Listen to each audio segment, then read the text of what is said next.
திருடன் வந்து கூட்டத்தில் போகும்போது தான் திருடன் என்று காட்டிக்காமல் திருடன் ஓடணும்னு சொல்லிட்டு ஓடும். அது மாதிரி பிஜேபி கோவை மக்களுக்கு இழைத்திருக்கின்ற துரோகம் மிகப்பெரிய துரோகம். அங்கு வழங்க வேண்டிய மெட்ரோ ரயிலை வழங்கவில்லை. ஆனால் மோடி அழைத்து வந்து அங்கு ஒரு ஏமாற்று நாடகத்தை விவசாயிகளுக்கான கூட்டம் என்று ஒரிஜினலாக கோவை மக்கள் மோடிக்கு காட்டியிருக்க வேண்டியது அதை மடைமாற்றுவதற்கு தேவையில்லாமல் ஒரு பிரச்சாரத்தை மேற்கொண்டிருக்கிறார்கள்.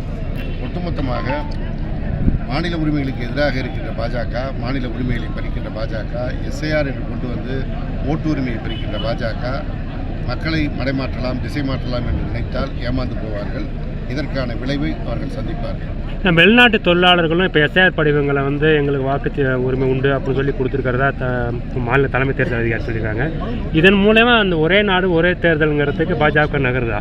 பாஜக வந்து ஏற்கனவே அவர்கள் ஒரே நாடு, ஒரே மொழி, ஒரே மதம், ஒரே ரேஷன் கார்டு என்று பல விதத்தில் அவர்கள் தங்களை நிலைநிறுத்திக் கொள்வதற்கு துடிக்கிறார்கள்.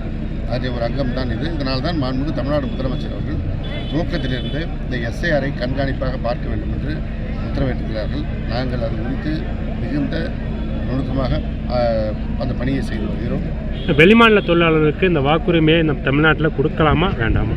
நீண்ட நாளாக இருப்பவர்களுக்கு, இங்கேயே தங்கியிருப்பவர்களுக்கு மறுப்பதற்கில்லை. ஆனால் இதற்காக கொண்டு வந்து தங்களுடைய தேர்தல் வெற்றியை இதன் மூலம் நிலைநாட்டலாம் என்று அவர்கள் நினைத்தால் நிச்சயமாக இடம் இருக்காது.